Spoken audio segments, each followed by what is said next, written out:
So hello everyone, स्वागत करता हूं आपका अपने यूट्यूब चैनल पे। मेरा नाम है रजत और मुझे 11 साल से ज़्यादा का इंडस्ट्री एक्सपीरियंस है। करंटली हम कवर कर रहे हैं अपनी पाइथन की पूरी प्लेलिस्ट एंड आज हम एक बहुत ही amazing and next level topic start करने वाले हैं। मैं ऐसा क्यों बोल रहा हूँ amazing and next level? Because जो हमारा पाइथन है it is a OOPs based language and OOPs के जो कॉन्सेप्ट है वो बहुत सारी अदर लैंग्वेजेस भी यूज़ करती हैं। तो आज से जो हम ये ऊप्स कवर करने वाले हैं, बेसिकली ऊप्स के कॉन्सेप्ट कवर करने वाले हैं, ये नॉट ओनली पाइथन बट आपको अदर लैंग्वेजेस जो कि ऊप्स को यूज़ करती हैं उनमें भी हेल्प करेंगे। तो बेसिकली मैं बोल रहा हूँ बार बार ऊप्स ऊप्स में बोल रहा हूँ। ओके, तो ऊप्स का मतलब क्या है? ऊप्स का मतलब होता है ऑब्जेक्ट ओरिएंटेड प्रोग्रामिंग, एक ऐसी प्रोग्रामिंग लैंग्वेज जो एक नॉर्मल फंक्शनल प्रोग्रामिंग से डिफरेंट होती थी।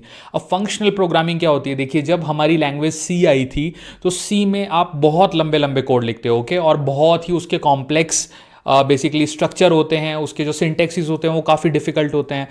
उसके बाद हमारी कुछ लैंग्वेजेस आई जिसमें कि मोर ओवर चीज़ें ऑब्जेक्ट की तरह काम करती थी। जो हमारी फंक्शनल प्रोग्रामिंग होती थी उसमें ऑब्जेक्ट एग्जिस्ट ही नहीं करता था। तो ये थोड़ा फंक्शनैलिटी का डिफरेंट है।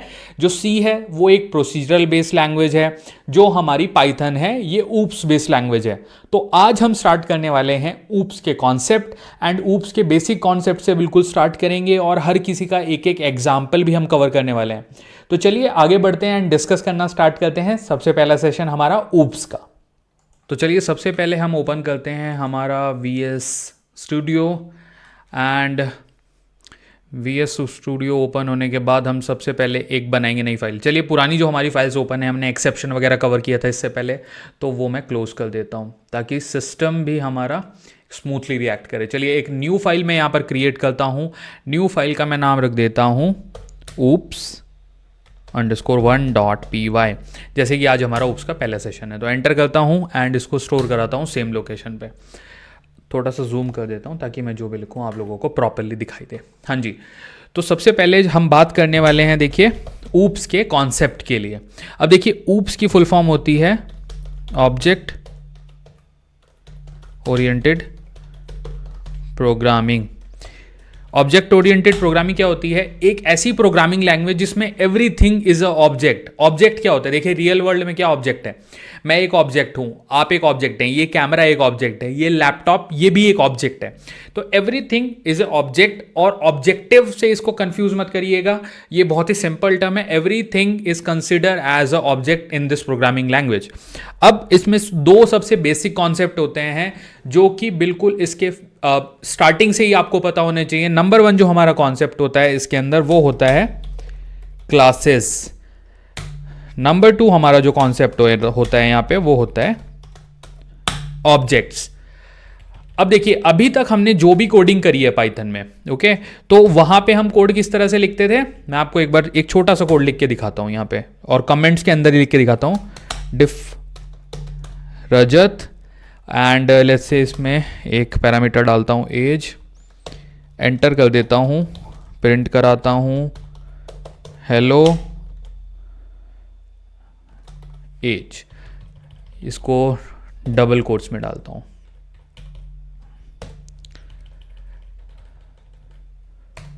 एंड ये हमने फंक्शन बना लिया, देन हमने फंक्शन को कॉल कर लिया। अब हम रिटर्न करेंगे एंड रजत के अंदर एक एज पास करके 27 इसको रन करेंगे। तो अभी तक जो हम कोडिंग कर रहे थे वो इस तरह से कोडिंग कर रहे थे। मैं आपको एक बार रन करके भी दिखाता हूं, देखिए। तो इस तरह से अगर मैं इसको राइट क्लिक करूंगा एंड मैं रन करूंगा तो देखिए अभी के लिए आप आउटपुट को छोड़िए क्योंकि एज की वैल्यू उसने रिजॉल्व नहीं करी है, उसका भी एक रीजन है। बट इस तरह की जो कोडिंग हमारी होती थी उसको हम ओप्स बेस्ड कॉन्सेप्ट हम इसमें यूज नहीं कर पाते थे। हम इसमें कोडिंग में क्यों यूज नहीं कर पाते थे? क्योंकि हम यहाँ पे फंक्शनैलिटी इनेबल नहीं कर पाते थे जो कि oops की बेसिक फंक्शनैलिटी होती हैं। तो oops की फंक्शनैलिटीज अगर हमें यहाँ पे करानी है एग्जीक्यूट, तो उसके लिए हम कुछ कोडिंग लेवल पे चेंजेस करेंगे। तो चलिए उस तरफ चलेंगे। उससे पहले मैं थोड़ा सा आपको क्लासेस एंड ऑब्जेक्ट के बारे में बताता हूँ कि ये एक्चुअली होते क्या हैं। तो सबसे पहले होता है हमारा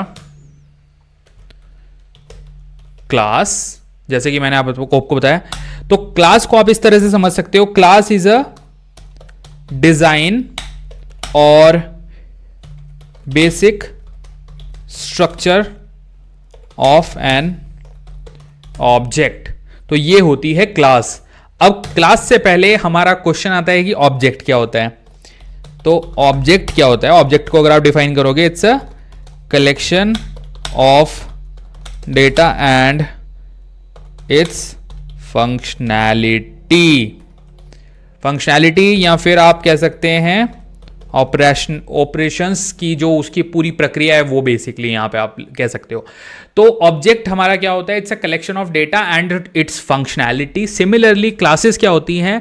जो हमारा ये ऑब्जेक्ट है उसका बेसिकली एक तरीके से डिजाइन, बेसिक स्ट्रक्चर, या फिर आप कह सकते हो एक लैंग्वेज में काइंड ऑफ है उसका ब्लूप्रिंट। तो ये जो होती है क्लास, ये सब कुछ कंटेन करती है। अब इसका एक बेसिक एग्जांपल मैं आपको बताता हूं। देखिए, ऑब्जेक्ट का एक बेसिक एग्जांपल आप इस तरह से समझ सकते हैं, जैसे कि हमारी एक कार होती है। तो लेट्स से कार हमारी एक ऑब्जेक्ट है। ओके, तो एग्जांपल को समझते हैं, थोड़ा थ्योरेटिकल एग्जांपल से समझते हैं। Car is an object. Car object क्यों है? देखिए, क्योंकि जब आप कार बनाते हो ना, एक रियल कार जब आप ड्राइव कर रहे हो, तो वो डायरेक्टली उस फॉर्म में नहीं होती है। कार को डिजाइन करने से पहले उसका बेसिक स्ट्रक्चर डिजाइन किया जाता है। जैसे फॉर एग्जांपल आप समझिए कि चैसी डिजाइन होगी, देन उसके बोनेट के कंपोनेंट, इंजन के कंपोनेंट की कहां पर उसकी बैटरी रखी जाएगी, कहां पे उसका इंजन प्लेस किया जाएगा, ब्रेक्स कहां पर लगाए जाएंगे, सीट्स कहां पर लगाई जाएंगी। तो प्रॉपर उसका एक स्ट्रक्चर तैयार होता है, आर्किटेक्चर तैयार होता है। तो उसको आप कहते हो क्लास, जिसमें कि एक ऑब्जेक्ट के बारे में पूरी इंफॉर्मेशन होती है। तो वो इसका एग्जांपल हुआ। Car is a object and it's design is a class. तो ये हुआ हमारा रियल लाइफ एग्जांपल। अब आगे अब एक और एग्जांपल समझते हैं, बेसिकली समझने के लिए कि ऑब्जेक्ट और क्लास हमारी होती क्या है। एग्जांपल नंबर 2 देखिए, फॉर एग्जांपल जो हमारा घर होता है, तो हमारा घर डायरेक्टली तो बनता नहीं है। घर बनाने से पहले हमें आर्किटेक्ट को बुलाना पड़ता है, और हमारे घर का एक आर्किटेक्चर तैयार होता है, जिसमें आप बोलेंगे रूम का साइज इतना रहेगा, सीलिंग की हाइट इतनी रहेगी, जो दीवार है उसकी चौड़ाई कितनी होगी। तो ये सारी चीज़ें हम डिस्कस करते हैं। तो वो जो ब्लूप्रिंट बनता है वो आपकी क्लास है।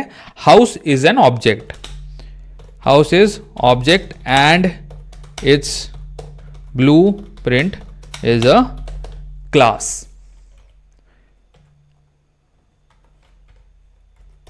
क्लास, हाँ जी। तो अब चलते हैं एक एग्जाम्पल की तरफ, और एक छोटे से एग्जाम्पल के माध्यम से समझते हैं बेसिकली कि ये काम कैसे करती हैं चीजें। ओके, तो सबसे पहले हम बनाएंगे एक क्लास। देखिए, क्लास को डिफाइन करने के लिए एक सिंटेक्स मैं आपको बेसिकली बताऊंगा। सिंटेक्स भी जो स्टार्ट होता है वो क्लास से ही स्टार्ट होता है। तो देखिए, मैंने क्लास टाइप किया, यहां पे क्लास आ गया। क्लास का नाम हमें डिफाइन करना पड़ेगा। लेट्स से मैं डिफाइन करता हूं ह्यूमन। यहां पे हमें फिर से इंडेंटेशन देना पड़ता है। देखिए, इंडेंटेशन का पाइथन में बहुत ज्यादा यूज है। क्लास के नाम के बाद भी इंडेंटेशन हमें देना पड़ेगा। नाम आप कुछ भी अपने हिसाब से रख सकते हो। अब देखिए, मैं एक एम्प्टी क्लास बनाने वाला हूं, और यहां पे मैं करूंगा पास। तो पास स्टेटमेंट का यूज करूंगा। जैसे कि मैंने एक एम्प्टी क्लास बनाई और मुझे उसके अंदर कुछ मेथड कुछ नहीं डालना है, कोई फील्ड नहीं डालना है। तो एम्प्टी क्लास क्या होती है उसके बारे में मैं आपको थोड़ा सा यहां पे कमेंट्स में लिख देता हूं। No fields and no methods. देखिए, अभी फील्ड्स और मेथड से कंफ्यूज बिल्कुल मत होइएगा, बस भूल जाइए। बस इतना याद रखिए, मेमोरी वाइज इसको मेमोराइज करिए। अभी समझना मत बिल्कुल भी इसमें कि ये मेथड क्या है और ये फील्ड क्या है, क्या बात हो रही है।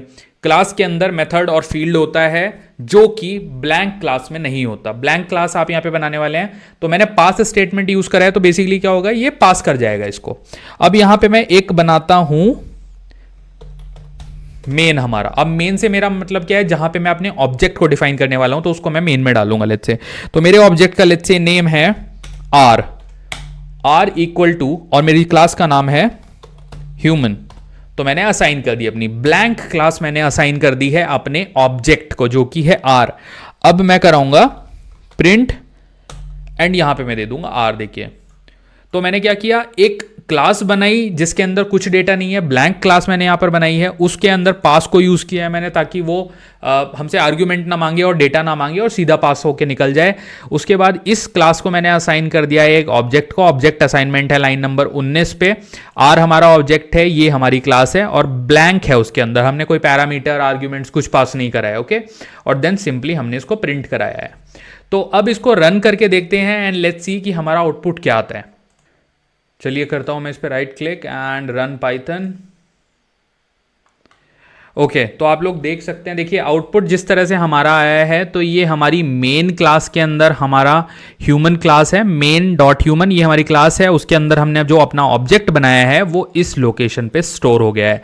तो ये हमें आउटपुट में शो करता है सिस्टम। तो यहाँ पे आपको बेसिकली लोकेशन दिखाई गई है जहाँ पे आपका ऑब्जेक्ट स्टोर हो रहा है। अब क्लास के अंदर हमने कोई वैल्यू नहीं दिखाई दी थी ऑब्वियसली, तो ये एक ब्लैंक क्लास का एग्जाम्पल है एंड आई थिंक ये गुड वे है समझने के लिए। तो अभी कॉम्प्लेक्स लेवल पे नहीं सोचना है अपने को, फिल्टर क्या होते हैं, मेथड क्या होते हैं, ये हम अपकमिंग लेक्चर में ऑब्वियसली बात करने वाले हैं, तो उस लेवल पे नहीं जाना है। अपने को समझना है क्लास कीवर्ड का मैंने यूज़ किया, मैंने वहाँ पे एक नेम रखा, वो मेरी क्लास का नेम डिफाइन हो जाएगा। इंडेंटेशन मुझे प्रॉपर फॉलो करनी है।